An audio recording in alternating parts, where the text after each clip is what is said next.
Баршаңызға сәлем. Арнамызға қош келдіңіздер. Біз Токушимадағы саяхатымызды аяқтап, Кагава префектурасының орталығы Такамацу қаласына келдік. Күн әлі де ыстық, субұрқақтар ғана жанның рахаты болып тұр. Келген бойда Такамацу станциясынан электричкаға отырып, қонатын жерімізге жетіп алдық. Мінекей, біз тоқтаған қонақ үй. Қандай күшті! Бүгін біз тоқтаған отель. Төсек қалай екенсің ба? Жұмсақ, мамықтай күшті ұйықтайтын сияқтымыз.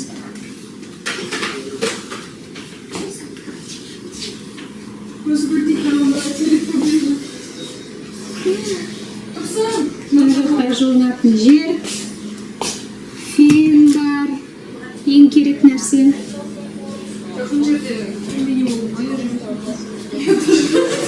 Мынау ванна, жапондардың ваннасы, былай ванна бөлек болады да. Сосын душқа түсерде олар ваннаның ішіне емес, мына жаққа бөлек түседі. Мына жерде мынандай орындық бар, осы орындыққа отырып, ана тазикпен үстіне құйып жуылады.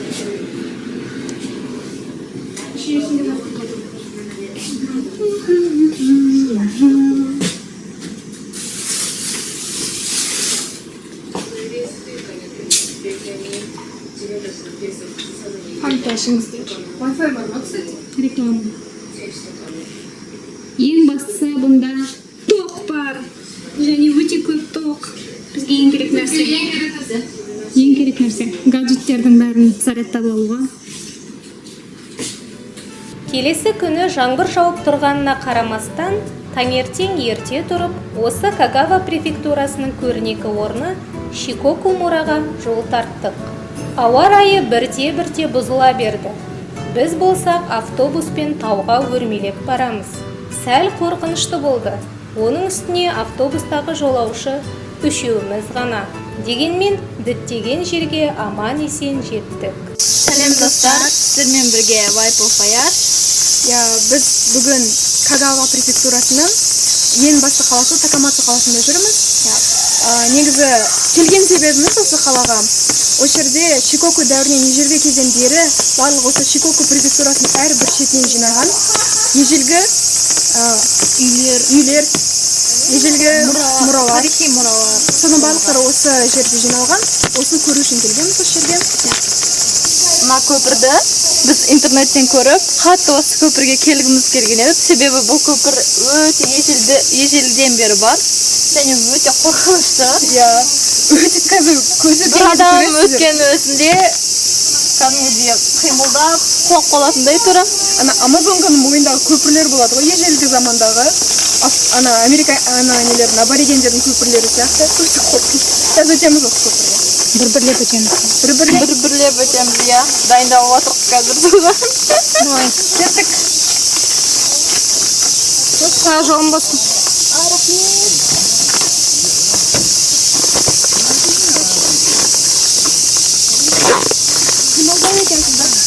Қимылдайды, иә. Ал біз көпірден өтеміз дегенше, сіздерге Шикокумура туралы аз-маз айтып берейік. Атауына тоқталатын болсақ, Шикоку деген қазір біз саяхаттап жүрген Жапонияның 4 ірі аралының бірі. Ал Мура дегеніміз жапон тілінен аударғанда ауыл дегенді білдіреді. Яғни осы Шикоку аралының әр бұрышындағы тарихи нысандар мен жапондардың үй-жай, қоғамдық және шаруашылық ғимараттарының дәлме-дәл көшірмелері жиналған, ауыл іспеттес жасалған саябақ. Саябақта жалпы саны 33 тарихи көшірме жәдігер бар. Оның бәрі 1603-1926 жылдар аралығында салынған және қолданыста болған. Бұл жерді ашық аспан астындағы мұражай десе де болады. Ал мына көпірдің аты Казурабаши. Ия аңғарындағы жүзім сабағынан жасалған көпірлердің көшірмесі. Мұндай көпірді 12 ғасырда соғыста жеңіліс тапқан Хейке тайпасының жауынгерлері жаудан қашу үшін және жау жақындағанда көпірді үзіп жіберу үшін салған деседі. Дәл осындай 13 көпір болған екен, қазіргі күнге дейін жеткені 3. Оларды әр 3 жыл сайын бұзып, қайта салу арқылы сақтап отыр. Айтқанымыздай, көпір жүзім сабақтарынан жасалған және екі жағынан қарағай ағашымен бекітілген. Қазіргі таңда қауіпсіздік мақсатында қосымша болат сымарқанмен нығайтылған. Әсерлеріңді. Күшті, қорқынышты екен. Ана әр бір қадам жасаған сайын ана бәр шегелері қозғалады да біз сырнасы кететін сияқты әсер болады. Бірақ астында крокодил жүріп жүрген сияқты көрінеді. Амазонка сияқты, бірақ күшті достар. Күшті. Мына көпірден өтуге қорқатын адамдарға кәдімгі жол бар екен, былай айналып өтетін.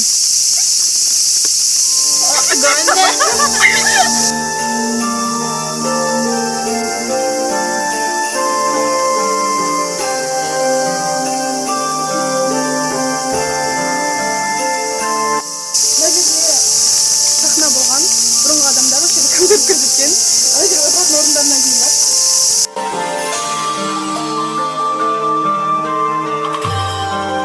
Ендеше саябақтағы бірінші нысанмен танысайық.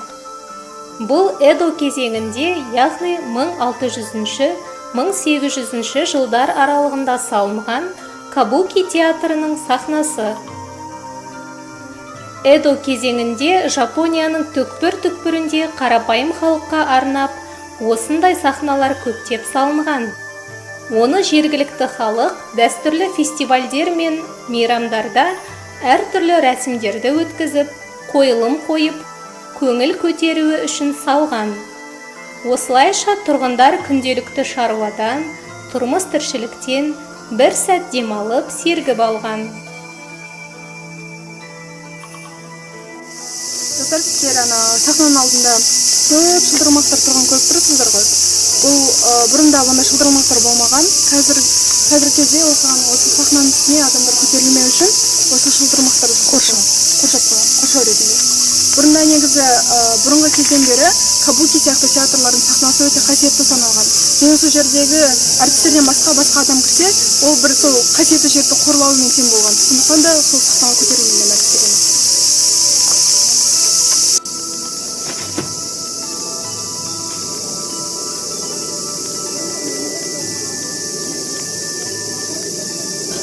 Жаққа қарасаңыздар, орындықтар қойып қойған, бірақ әрине бұрынғы заманда бұлай орындыққа отырмаған. Жер болған, сол жерде отырып жаңағы сахнаны тамашалай алған. Ал орындықтарды осы мұражайды жасаған кезде орнатқан.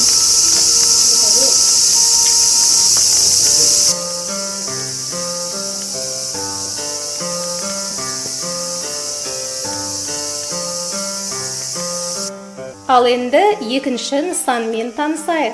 Бұл шаруашылықпен айналысқан Ямашита әулетінің үйі. Төбесі сабанмен жабылған Гурури Хачикен стилінде салынған шағын үй. Мұндағы хачи деген 8 дегенді білдіреді.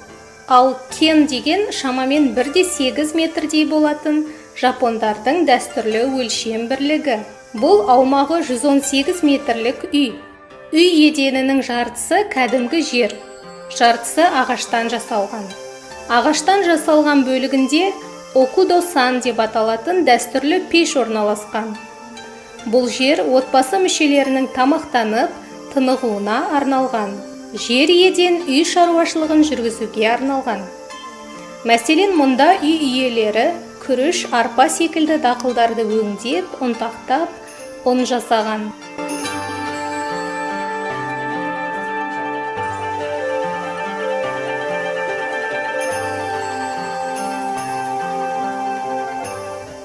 Мына жерге қарасаңыздар, мынау ошақ, тура қазақтардың ошағынан аумайды, және жасалған материалы да тура сондай.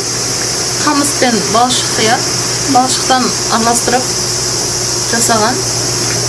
Және мына жерде қазандары да тұр.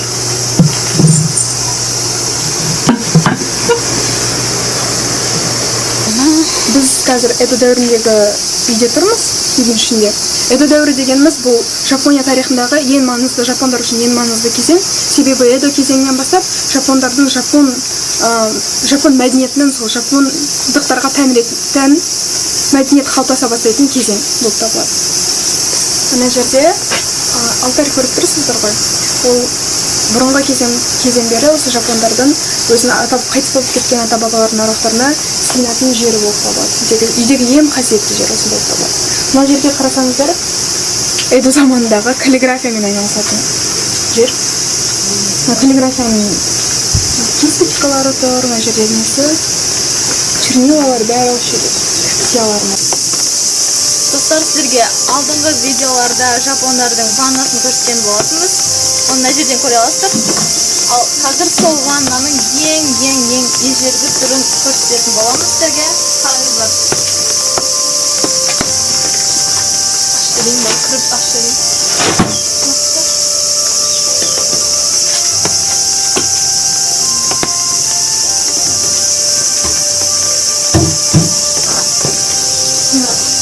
Қазан сияқты келеді өзі.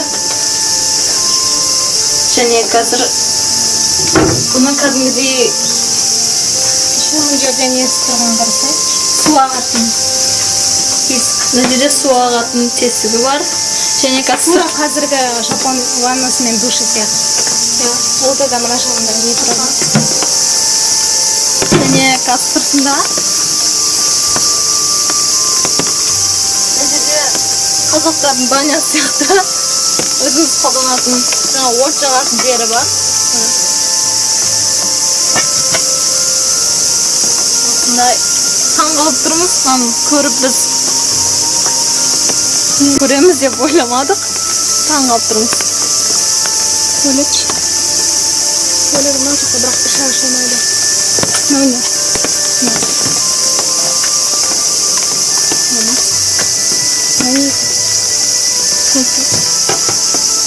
Мынаның ішінде.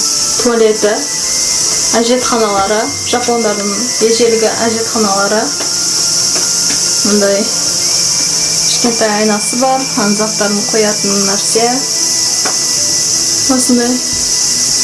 Және қақпақпен жауып қояды екен. Ваннаның қақпағы болғаны өте күшті, себебі өте ыстық суды жаңа қайнатқаннан кейін сол ыстықты ұстап тұру үшін осындай қақпақ жасаған. Жылыну үшін. Жапонияның қысы негізі өте суық болып келеді. Және осындай ванналарға кіріп, оларды 40-50 градусқа дейін жаңа қайнатып суды соған түсіп, олар өздерінің денесін жылытатын болады. Және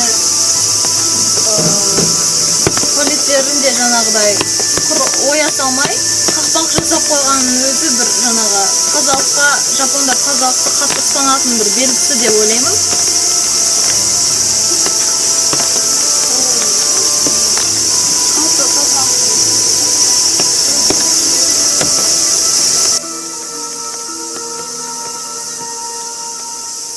Достар, сіздерге алдыңғы видеоларда жапондардың татамиін көрсеткен болатынбыз.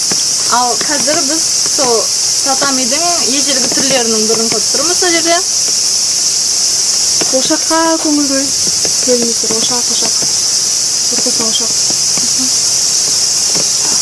Ар жақта. Икебана. Эдо дәуірінде икебананың дамыған. Пайда болып, дамый бастаған кезеңі эдо дәуірі болып табылады. Сол үшін осы жерде эдо дәуірінде жапондардың икебананы қатты жақсы көргенін көрсетіп, дәлел ретінде қойып қойған сияқты айтылады. Сосын татамиді жаңа жолда көрген бамбуктерден жасаған сияқты. Сосын да сол бамбук сияқты, Болашақ татами сияқты. болашақ татами. Астына отқа жағатын не дайындап қойды. Мынау не шұңқыр? Мусор ма? Мусорка сияқты. Анда керек емес жапырақтарды, нелерді салатын. Или су кетеді.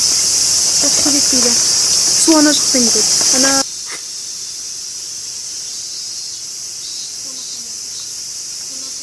мына жерге қатты кірген кезде таңғалғаным дәу қазан болды да. Біздің Қазақстанда қуырдақ, плов жасайтын дәу қазандар бар ғой, ол да тура сол сияқты. Иә. Мына жерде ар жағында отындар тұр. Мына жердегі бүкіл керекті заттар, мысалы құмыралар. Мына жердегі мысалы біздің ана Елеуіш. Илеуіш, иә. Илеуіштер тұр мына жерде. Менің үйімде тура осындай илеуіш болатын бұрында, бұрынғы заманда. Сосын тағы немене. Мына жерде мысалы бидай сияқты нәрселер үгітетін. бір күріш бар. Күріш қандай енді білмеймін ғой. Мынау да сондай. Сондай иә бар. О, не? Мынау оберектер сияқты. Мынау шынымен сонда. Бамбуктан жасалған оның барысы. Мынау түтінді, мынау ыстықты ұстап тұратын түтін тартатын ба екен, білмеймін. Бірақ өте үлкен. Ағаштан ба? Иә, ағаштан. Сонда бамбуктан. Мына аяқ киімді қарасаңыздар, бамбуктан жасалған аяқ киім. Сандалия сияқты. Иә, өте жұмсақ, қызық. Бамбукты жаңағыдай жіңішке етіп кесіп, былай түйген, өрген сияқты. Осы жапондардың практичный заттар жақсы көреді дегенді біз ежелден айтып келе жатырмыз бұрыннан. Соның ежелгі кезеңнен бері бар екені таңғалдырады адамды. Мысалы, мынаны қарап тұрсаңыздар, бамбуктың таяқшалары, соның астында алсаңыздар, астына заттар салуға болатын погреб сияқты. Ойбай.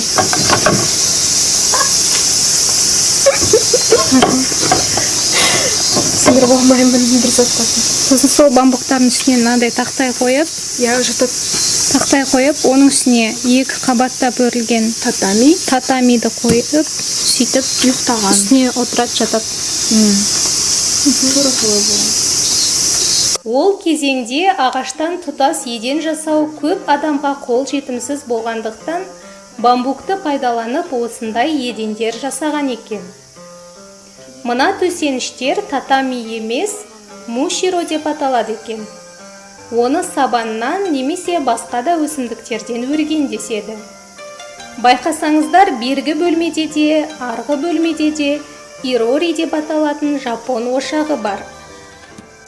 Ертеде ирори үйдегі жарық пен жылудың негізгі көзі ретінде пайдаланылған.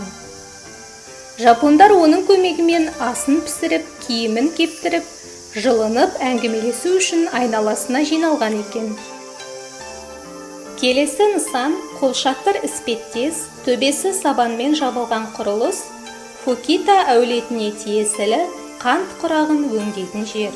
Ішінде бағаналар жоқ. Конус пішінді бұл құрылысты үлкен бүренелер ұстап тұр. Бұл жер жапонша сато шиме деп аталады. Сато қант деген сөз. Шиме сығу дегенді білдіреді. Яғни мұнда қант құрағын сығып, сөлін шығарған. Бұл қант өндірісіндегі алғашқы қадам. Кезінде осы Кагава префектурасында қант, тұз және мақта өндірісі өркендеген.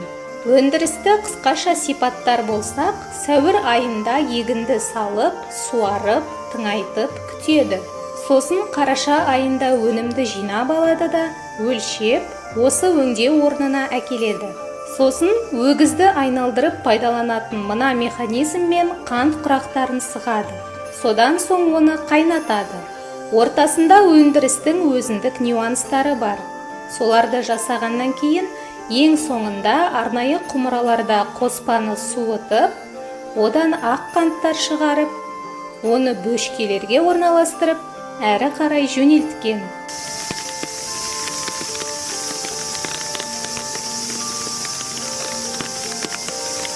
Келесі нысан 1871 жылы британ жобалаушысы Брантон салған Аваджима аралының Эсаки деген жерінен табылған ғимарат. Қалыңдығы 60 сантиметрлік қашалған гранит тастардан салынған бұл үйде шамшырақ бақылаушылары тұрған.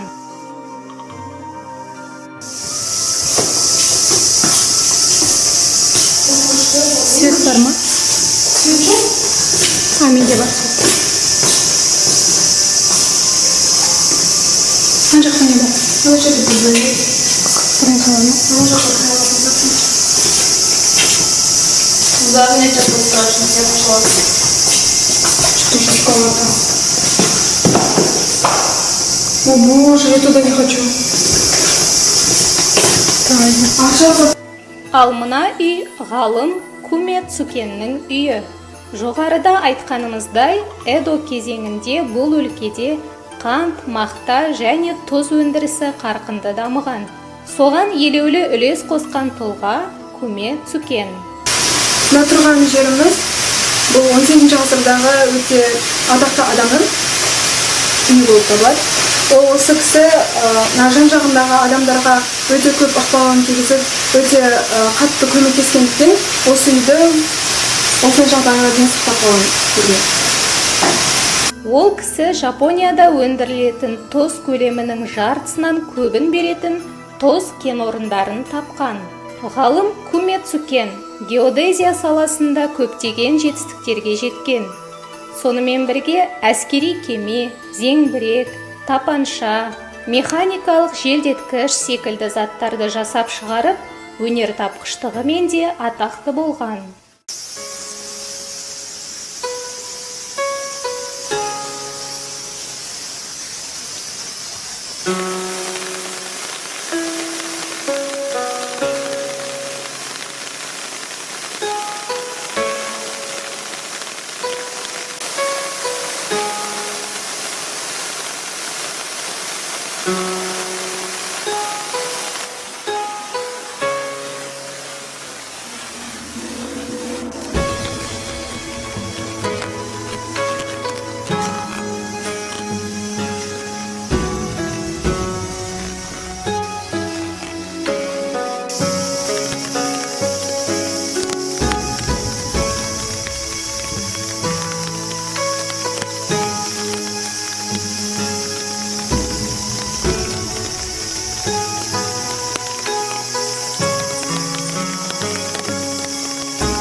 Мына жерде артымызда үлкен ағашпен жасалған ыдыс тәрізді заттар тұр.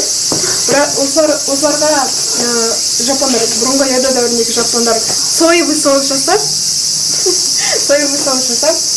осыларды кішкентай шелектерге құйып, содан кейін ар жақта фарфордан ба білмеймін қандай бір керамикадан жасалған ба бір ыдыстар тұр, құмырлар тұр. Сол құмырлардың ішіне сақтаған екен.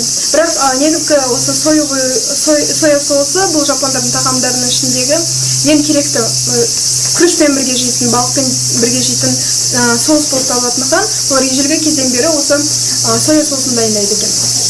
Достар, мына артымызда бірнеше баспалдақтар тұр. Бұрынғы осы Эдо дәуіріндегі жапондар осы баспалдақтарға шығып, үлкен таяқшаларын алып, осы соя соусын араластырған көрінеді. Бірақ бір адам емес, бірнеше адам, жан-жағынан бірнеше адамдар тұрып, барлықтар бірге былай соя соусын араластырған көрінеді.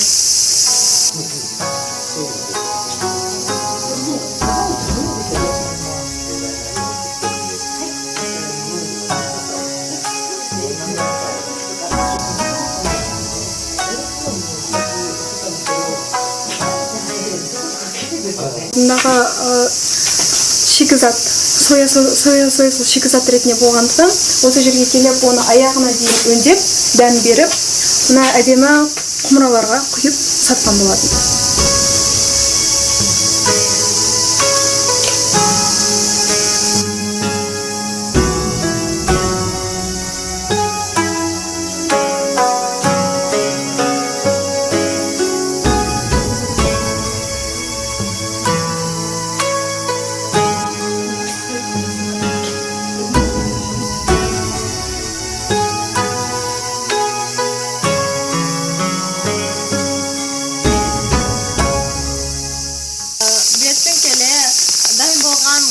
Soya soğukların mınday sınavdıklarına salıp, mınday küçük velosipedden tasmaldaytın bolgan.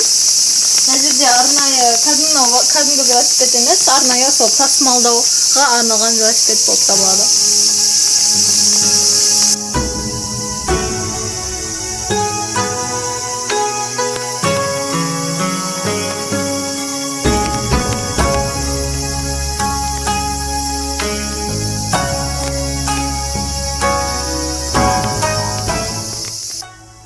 Осылайша, достар, Шикоку аралындағы саяхатымыз тамам.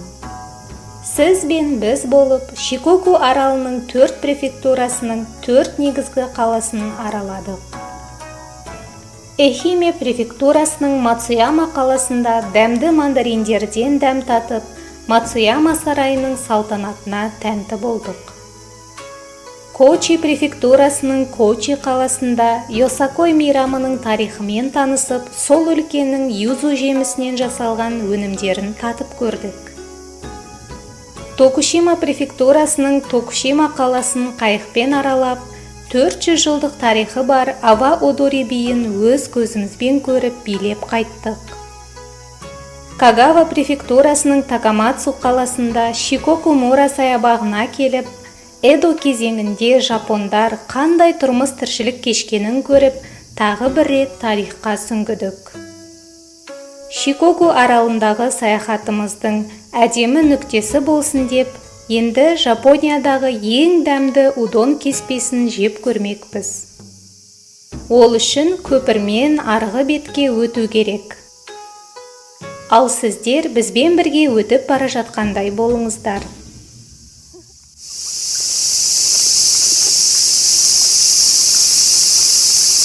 Привет! Привет! Замри! Мен келе жатырмыз. Мен түсіріп келе жатырмын. Өте абунай. Өте абунай ма? Я. Билемей жүріңдер. Билесіңдер, крокодилдар аузына что-то поделді. Увесіне. Апандай. Са? Не болды? Қолымды ұстай алмай қалдым ғой.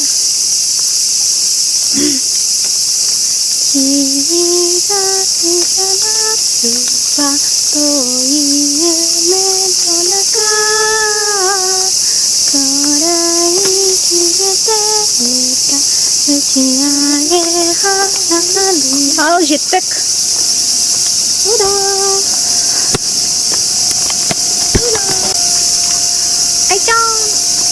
Хой. Жеттік. Шимео ғана, шимео. Шиме жетті. Жетті. Өскәресам. Осы Кагава префектурасының удоны, лапшасы, Жапониядағы ең дәмді лапша деп есептелінеді екен. Соны бүгін біз жеуге келдік. Оны мынандай сорпаға салып жейді. Ой, мен көп алып алдым. Көп алып жедім. Мындай былай үйсіп жейді. Өте дәмді.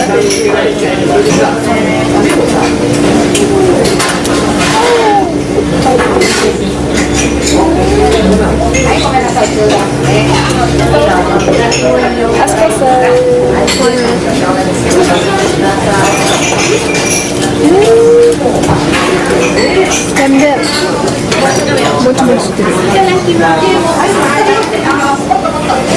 Осы затты темпура жеген кезде әрқашан осыны береді да, темпураның соусына қосылып береді. Сол кезде темпураның дәмі күшті болады деген жапондар айтады екен.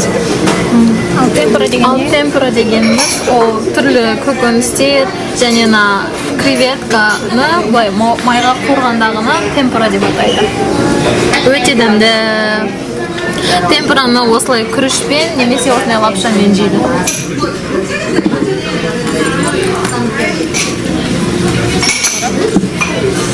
Түсіресің ба?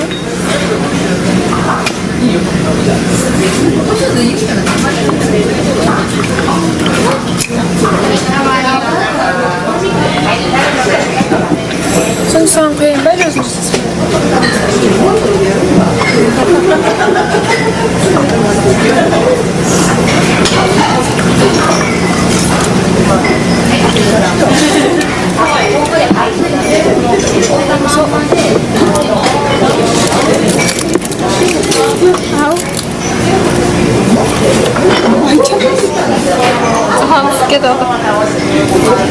Pісіп кетіп отыр.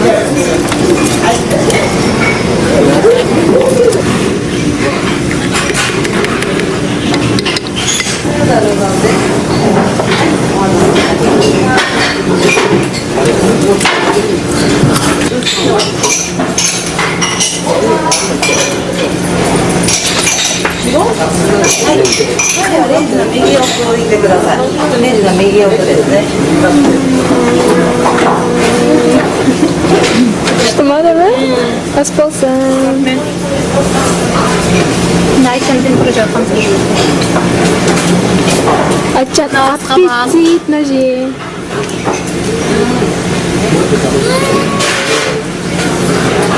Az olsun. Şimdiye da az olsun.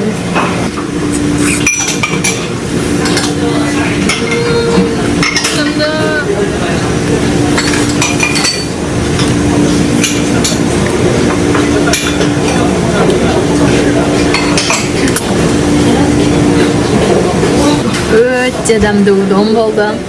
Шынымен бекерден жапондар жаңа Жапониядағы номер бірінші дәмді удон деп бекерден айтпайды екен. Шында да өте дәмді болды, ясың ба? Ya ömrümdeki en demde udon осы жерден жедім. А мен көп udon жедім. Кагаваға келіп жатсаңыздар, міндетті түрде udon жейміздер. Мынандай үлкен ыдысты жей аламыз деп ойламаған едік. Дым қалған жоқ. Дым қалдырмаппыз. Темпура да қалмады. Өзіміз де байқамай қалғанбыз ба? Қалай дым қалмай қалғанын.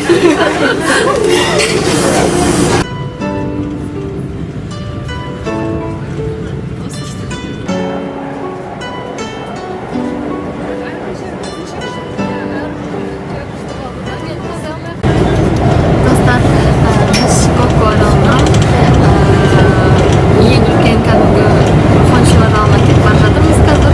Көпірмен өтіп бара жатырмыз қазір. Ол көпір аралдарды жалғайтын өте үлкен көпір.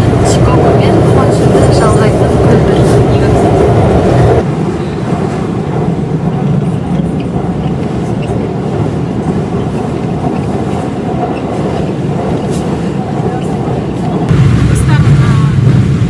Шикоку аралынан Хоншу аралына өтетін мына көпірді қалай салған менің миыма кіріп шықпай жатыр. Менің де миыма кіріп шықпай жатыр. Қалай мықты салуға болады? Осының үстімен неше өтеді да? Ол деген қаншама тонна ғой? Соны ұстайтын мықты етіп қалай салуға болады? Білмеймін. Мына судың үстіне қаншама темір терсек тастың қалай тастаған. Білмеймін, мен де миыма қонбай жатыр. Өте үлкен.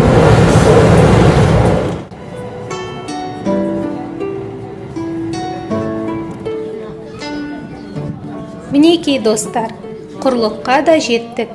Осымен бүгінгі видеомызды аяқтаймыз. Көңіл бөліп қарағандарыңызға мың алғыс. Келесі видеода көріскенше.